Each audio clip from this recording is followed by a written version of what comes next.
Welcome back to continue our discussion talking about economic health. Joining me again is Victor Griffin, President of Storehouse Financial, and Chris Dannenfeld, you with J.C. Dannenfeldt Financial Management. Let's jump in, gentlemen. Now, you were talking about some fascinating redirection of our monies from IRAs and the 401ks and how that really does work. Let me ask this question as we continue to talk.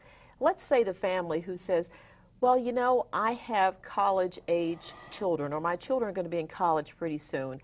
I can't make these kind of changes that you're talking about probably without affecting me harshly in some kind of way. Is that a traditional mindset we have that needs to change? Either of you can answer. I think it's traditionally most people, you know, it's difficult to make a new decision. And we always assume, well, I can't. Right. It isn't workable, and that's why I always get professional help for me. I don't try and doctor myself. I don't try and play lawyer, tax guy. Get some financial help. That's the point. Get a second opinion. How can I solve this problem? What are you trying to accomplish? What plan can we find to help you get there? Okay, because in redirecting some of these monies, can you really help us free up money to assist with college? I mean, can that really be the outcome?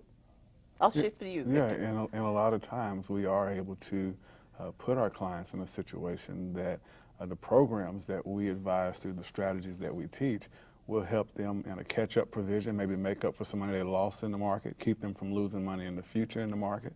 And so that could, in essence, relate in more money for college for the kids if they're not seeing that money dissipate in the changes in our economic conditions. So sometimes that we do find that we are able to bring those results to our clients. Okay. And a lot of times clients are operating on thoughts, feelings, and emotions versus facts. And what we find and what we tell our clients is you need to have factual information that you base your decisions on.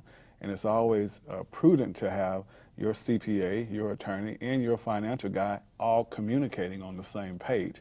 What happens is clients have a CPA over here, attorney over there, and a financial guy, and they're not talking, so they don't know what's really going on with their assets. So. And that's part of what you were talking about in our first segment with Chris, how you team with one another to bring the most powerful team together to assist clients, whether it's individuals or businesses, with the best plan possible for them.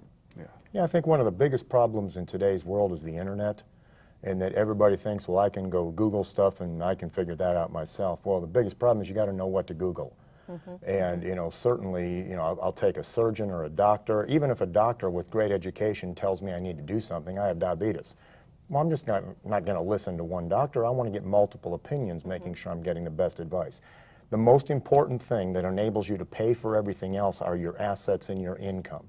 Make sure you're getting good advice on how to get to retirement successfully. Okay, now with what you're saying too in terms of how you help us to look at things, you talk about assets.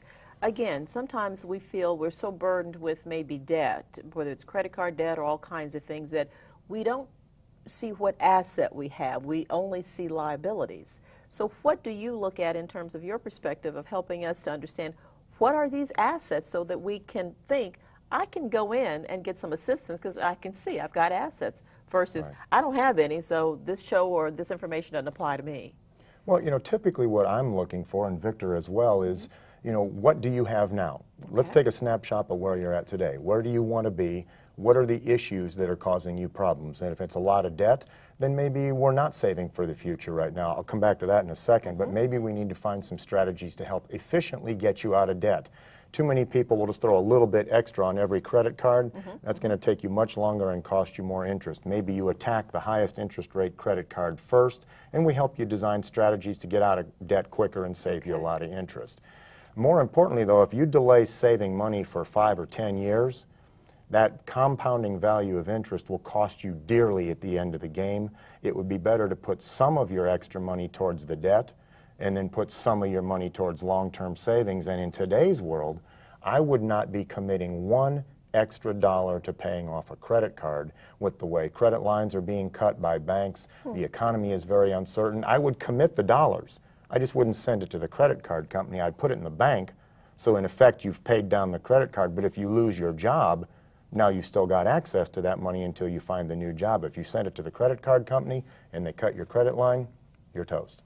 So with what you're saying, let me see if I can understand, because people may be wondering the same kind of thing. So in that kind of strategy, you're saying just pay your, or are you saying, just pay your minimum balance, and anything that you were going to commit additional to paying that credit card company off, you might want to consider putting it in savings. Yes, and the problem is, don't take that as my permission for you to go out and only pay the minimum payment and Correct. go buy something else. Right, right. What I'm saying is if your credit card minimum payment's $150 and you're going to send in $500 instead, don't send the extra $350 to the credit card company. Put it in the bank, be disciplined, hold on to it. Okay. At some point you'll earn interest at the bank. Well, yes, Chris, but I'm paying more interest on the credit card Right, now. and I'm earning very little interest at the bank. Well, we have banks that we can introduce you to where you get 5% on checking with no risk, FDIC insured. What I'm concerned about now, though, is safety. See, retirement planning isn't about hitting home runs. Okay. It's about not getting struck out. The Titanic went to sea without enough lifeboats because they didn't think the ship could sink. Right. That plan didn't work out real well. Right. So your financial plan should function the same way. Right now, I want to play defense. I want to protect you. People's jobs are at risk. There's so many uncertainties. I want the safety of cash in my hand until the dust settles and we figure out where we're going. Okay, okay. So with that, is that the concept that you would help us see if we're shifting this extra into savings and we're getting some interest off of that? Should we think about taking that interest and then shifting that over to pay off these credit cards, or do we just wait for a while until we get to a certain amount, and you'll help us understand that we then go pay off that credit card? Right, for right now, hold on to your cash, hoard cash, no extra mortgage payments, no extra credit card payments, make them. Yes. Just make them into your savings account, not the bank's account. Because people, we hear story after story, it's been in the press, you pay $2,000 down on your credit card and they cut your credit limit $2,000. Now you can't ever get the money back if you need it.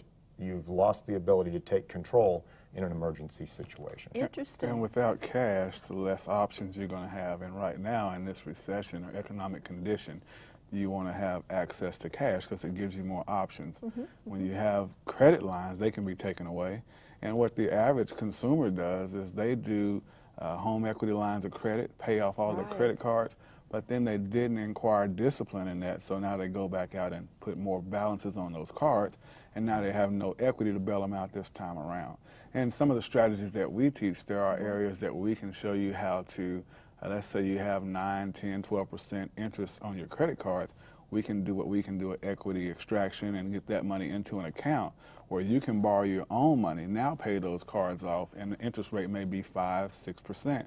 Versus 12, 16, and therefore saving you a lot of money in interest. So. Okay, so you really are helping us to understand, which is fascinating because I didn't even really think about that because, like I said, that's not my background, that sometimes when we think we're getting ahead and paying things off or paying them down can come back to penalize us in ways that we never thought, because who would think as you're paying down your credit cards, they're lowering your rate in terms of available amount that you can really have on your credit line, which may impact you negatively later when you need to have a credit line. If an emergency comes up, and now they've taken that away from you, if you had the cash in the bank and you just paid the minimum, now you're not in a bind. Right, and you still have that credit limit still established of, more than likely, of what they originally offered you. Exactly. Exactly. Okay, we're going to take another quick break and come back and pick up some more fascinating concepts. Wow. Stay with, I would say it's wow. Stay with us. We'll be right back.